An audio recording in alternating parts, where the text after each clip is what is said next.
بسم اللہ الرحمن الرحیم۔ حضرت محمد صلی اللہ علیہ وآلہ وسلم کا ارشاد ہے، جو شخص حق پر ہونے کے باوجود جھگڑا نہ کرے تو میں اس کے لیے اعلیٰ جنت میں ایک گھر کا ضامن ہوں۔ حضرت محمد صلی اللہ علیہ وآلہ وسلم نے ارشاد فرمایا، ایک وقت آنے والا ہے جب لوگ اپنی نیکی پر شرم اور اپنے گناہ پر فخر کریں گے۔ نبی کریم صلی اللہ علیہ وآلہ وسلم کا ارشاد ہے، جو شخص اپنے شر سے دوسروں کو محفوظ رکھے تو یہ بھی ایک بہت بڑا صدقہ ہے۔ رسول اللہ صلی اللہ علیہ وآلہ وسلم نے ارشاد فرمایا کہ آزمائش جتنی سخت ہوتی ہے اس کا بدلہ اتنا ہی بڑا ملتا ہے۔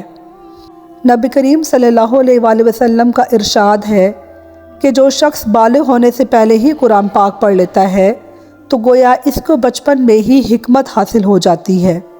نبی کریم صلی اللہ علیہ وآلہ وسلم نے فرمایا، وہ بچہ جو حمل سے گر جاتا ہے قیامت کے دن اپنے پروردگار سے جھگڑا کرے گا جب اس کے ماں باپ جہنم میں داخل ہوں گے، اور وہ بچہ اللہ تعالیٰ سے سفارش کر کے اپنے والدین کو جنت میں لے کے جائے گا۔ نبی کریم صلی اللہ علیہ وآلہ وسلم نے فرمایا، جمعے کی رات کو تمام آدمیوں کے اعمال اور عبادات بارگاہ الہی میں پیش ہوتے ہیں۔ جو شخص رشتہ داروں سے بدسلوکی کرے گا اس کا کوئی عمل قبول نہیں ہوگا۔ رسول اللہ صلی اللہ علیہ وآلہ وسلم نے ارشاد فرمایا، تکبر چاہے دولت کا ہو، طاقت کا ہو، رتبے کا ہو، حیثیت کا ہو، حسن کا ہو، علم کا ہو، حسب و نسب کا ہو، حتیٰ کہ تقوی کا ہی کوئی نہ ہو، انسان کو رسوا کر کے ہی دم لیتا ہے۔ آقا کریم صلی اللہ علیہ وآلہ وسلم نے فرمایا، جو شوہر اپنی بیوی کی طرف اور بیوی اپنے شوہر کی طرف دیکھتی ہے تو اللہ تعالیٰ دونوں کی طرف رحمت کی نظر سے دیکھتے ہیں۔ نبی کریم صلی اللہ علیہ وآلہ وسلم کا ارشاد ہے، جس شخص نے اپنے پڑوسی کو تکلیف دی تو گویا اس نے مجھے تکلیف دی، اور جس نے مجھے تکلیف دی تو گویا اس نے اللہ کو تکلیف دی۔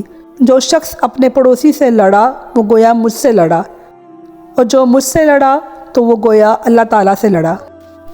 رسول اللہ صلی اللہ علیہ وآلہ وسلم نے فرمایا، اللہ تعالیٰ کے یہاں سب سے زیادہ ناپسند آدمی وہ ہے جو سخت جھگڑالو ہو۔ آپ صلی اللہ علیہ وآلہ وسلم نے فرمایا، ایمان کے 70 سے زیادہ درجے ہیں، کم ترین درجہ راستے سے تکلیف دہ چیز کو ہٹانا، اور افضل ترین درجہ لا الہ الا اللہ کہنا ہے۔ رسول اللہ صلی اللہ علیہ وآلہ وسلم نے ارشاد فرمایا، اللہ کی طرف سے دکھ ٹلنے کا انتظار کرنا عبادت ہے۔